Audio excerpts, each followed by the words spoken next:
श्री स्वामी समर्थ. जय जय स्वामी समर्थ. स्वामींचं नाव घेऊन मी या व्हिडिओला सुरुवात करते. हिंदू धर्मशास्त्रात अधिक मासाला अत्यंत पवित्र आणि फलदायी मानले जाते. सन 2026 मध्ये हा पुण्यपर्व काळ ज्येष्ठ महिन्यात आला आहे. याला अधिक ज्येष्ठ मास असे म्हटले जाते. त्याची कालावधी 17 मे 2026 ते 15 जून 2026 असणार आहे. यंदा 27 मे 2026 रोजी आली आहे कमला एकादशी. अधिक मास किंवा पुरुषोत्तम मासाचे अधिपती स्वतः भगवान विष्णू आहेत. त्यामुळे या महिन्यात येणाऱ्या एकादशी सामान्य एकादशीपेक्षा अनंत पटीने अधिक फलदायी मानल्या जातात. हा योग फक्त 3 वर्षातून एकदाच येत असल्यामुळे आध्यात्मिक उन्नतीसाठी याचे विशेष महत्त्व आहे. अधिक मासातील शुक्ल पक्षातील या एकादशीला पद्मिनी किंवा कमला एकादशी म्हटले जाते. या दिवशी व्रत केल्याने कीर्ती, वैभव आणि संतती सुख प्राप्त होतं.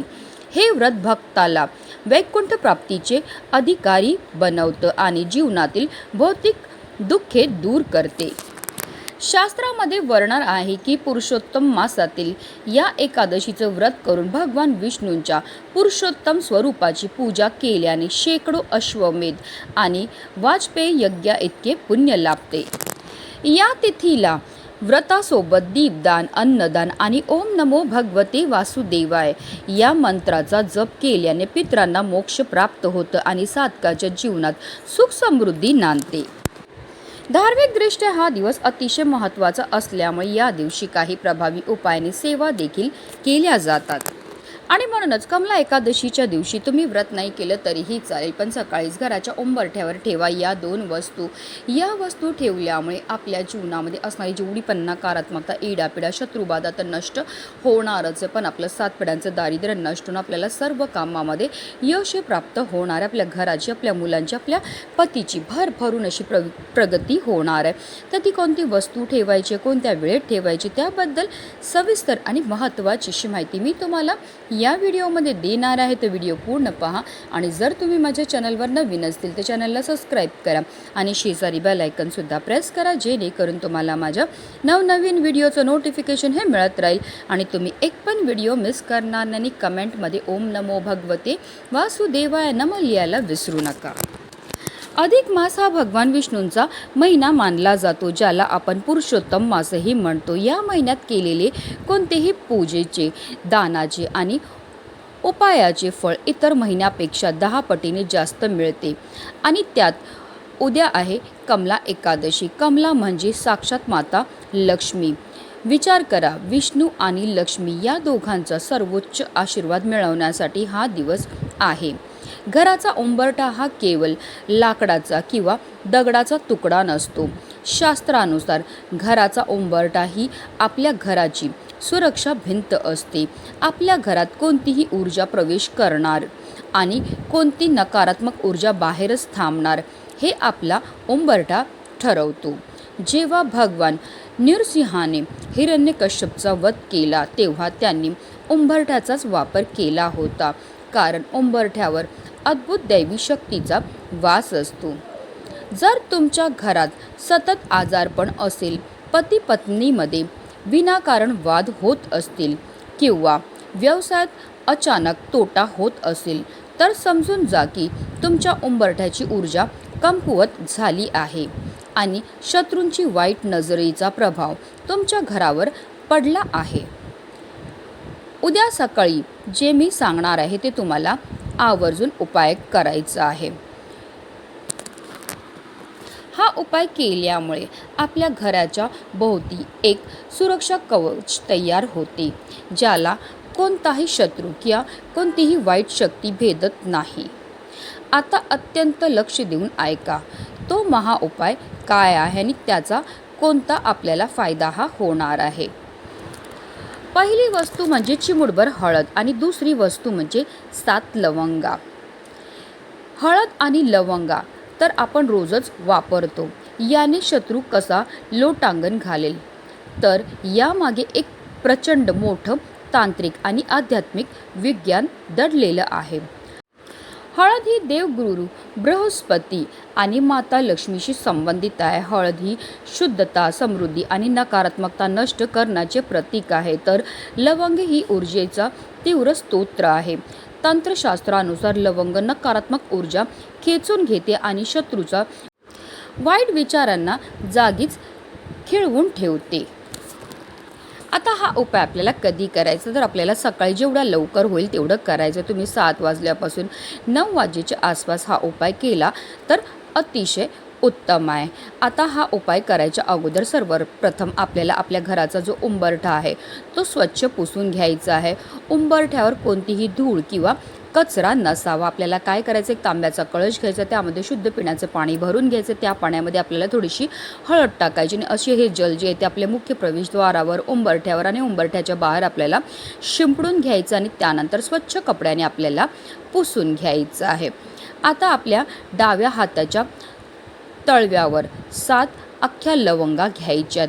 लक्षात ठेवा, लवंगा तुटलेल्या नसाव्या. त्यावर टोपी म्हणजेच फूल जे असतं ते असायला हवं. उजव्या हाताच्या अंगठ्यानेच आणि अनामिका बोटाने चिमूटभर हळद घ्यायची आहे. आता घराच्या आत उभे राहून बाहेरच्या बाजूला आपल्याला तोंड करायचं आहे. उंबरठ्याच्या मध्यभागी किंवा उजव्या बाजूला प्रथम ती चिमूटभर हळद अर्पण करायची आहे. हळद ठेवताना मनामध्ये ओम नमो भगवते वासुदेवाय या मंत्राचा जप करायचा आहे. त्यानंतर हळदीच्या किंवा बाजूला आपल्याला 7 लवंगा ठेवायच्यात. अर्थात तुम्ही हळदीवर 7 लवंगा ठेवू शकता किंवा हळदीच्या बाजूला तुम्ही 7 लवंगा ठेवल्या तरीही चालणार. या लवंगा जेव्हा आपण ठेवणार आहेत तेव्हा आपल्या मनामध्ये आपल्या शत्रूचं नाव माहिती असेल, जर तुम्हाला नाव माहिती असेल तर नाव म्हणा, नाही तर ज्ञात अज्ञात शत्रू दूर झाला पाहिजे याच्याकरता आपल्याला बोलायचं आहे. माझ्या घरावर ज्याची कोणाची वाईट नजर आहे, जो कोणी माझ्या कुटुंबाची वाईट इच्छितो त्याचे सर्व वाईट विचार नष्ट होऊ दे असं आपल्याला बोलायचं आहे. अशी ही हळद आणि लवंगा आपल्या मुख्य प्रवेशद्वाराच्या उंबरठ्यावर ठेवल्यामुळे आपल्या घरामध्ये असणारी जेवढी पण नकारात्मकता, इडापिडा की आपल्या घराला कोणी वाईट नजर लावली असेल तर ती दूर होण्यामध्ये मदतही मिळत असते. त्याचबरोबर जर घरामध्ये पैसा येत असून घरात टिकत नसेल तर एकादशीच्या दिवशी संध्याकाळी लाल रंगाच्या छोट्या कपड्यावर 5 लवंग आणि 5 रुपयाचे एक नाणे ठेवा. त्यावर थोडी हळद शिंपडा. त्याची लहानशी पोटली बांधून ती भगवान विष्णू आणि माता लक्ष्मीच्या चरणाशी ठेवा. ओम महालक्ष्मी नमः चा मंत्राचा जप आपल्याला 11 वेळा करायचा आणि रात्री ती पोटली तुमच्या तिजोरीत किंवा पैशाच्या ठिकाणी ठेवून द्या. वर्षभर घरात पैशाची चणचण भासत नाही. तसेच मुख्य दरवाजावर स्वास्तिक सकाळी आपल्याला हळदीमध्ये थोडंसं गंगाजल टाकायचं आहे की अगदी तुम्ही शुद्ध पाणी टाकलं तरीही चालणार. त्याचं गंध तयार करून घ्यायचं आहे आणि त्यानंतर उंबरठ्याच्या वरच्या बाजूला म्हणजेच दाराच्या दोन्ही बाजूला आपल्याला स्वास्तिकचे चिन्ह काढायचं आहे. स्वास्तिक हे विघ्नहर्ता गणेशाचे आणि समृद्धीचे प्रतीक आहे. ज्या घराच्या दरवाजावर हळदीचे स्वास्तिक असते त्या घरात कधीही अकाल मृत्यू, अपघात किंवा कोर्ट कचेरीचे संकट येत नाही. शत्रू दुरूनच त्या घरातला नमस्कार करून निघून जातो. जेव्हा आपण हा उपाय करतो त्यासोबतच ओम नमो भगवते वासुदेवाय किंवा ओम नमः शिवाय या मंत्राचा उच्चार करतो तेव्हा तुमच्या मुखातून निघणाऱ्या ध्वनी लहरी हा त्या हळद आणि लवंगांच्या ऊर्जेशी एकरूप होतात. यामुळे तुमच्या घराचा उंबरठा हा एक अतिशय शक्तिशाली आणि अदृश्य असे ऊर्जा क्षेत्र म्हणजेच एक सुरक्षा कवच तयार करतो. आणि जेव्हा पण कोणताही व्यक्ती आपल्या मुख्य प्रवेशद्वाराच्या उंबरठ्यामधनं आपल्या घरामध्ये प्रवेश करतो तर त्यामुळे उंबरठ्याच्या रक्षक कवचामुळे त्या व्यक्तीच्या शरीरामध्ये असणारी जेवढी पण नकारात्मकता ती बाहेरच राहते आणि केवळ सकारात्मकताच घरामध्ये प्रवेश करते. अतिशय साधा आणि सोपा उपाय आहे, पण त्याचा प्रभाव एवढा मोठा आहे की हा उपाय केल्यामुळे आपल्या घरामध्ये कोणत्याही प्रकारची नकारात्मकता, इडापिडा, वाईट शक्तींचा प्रभाव पडत नाही. आपल्या जीवनामध्ये असणारा जो पण शत्रू आहे तो नष्ट होतो आणि आपल्या घराची, आपल्या मुलांची, आपल्या पतीची भरभरून अशी प्रगती होणार आहे. म्हणूनच व्हिडिओ जास्तीत जास्त लोकांपर्यंत शेअर करा, जेणेकरून प्रत्येकाच्या आयुष्याचं कल्याण हो, हीच मनामध्ये इच्छा. श्री स्वामी समर्थ. जय जय स्वामी समर्थ.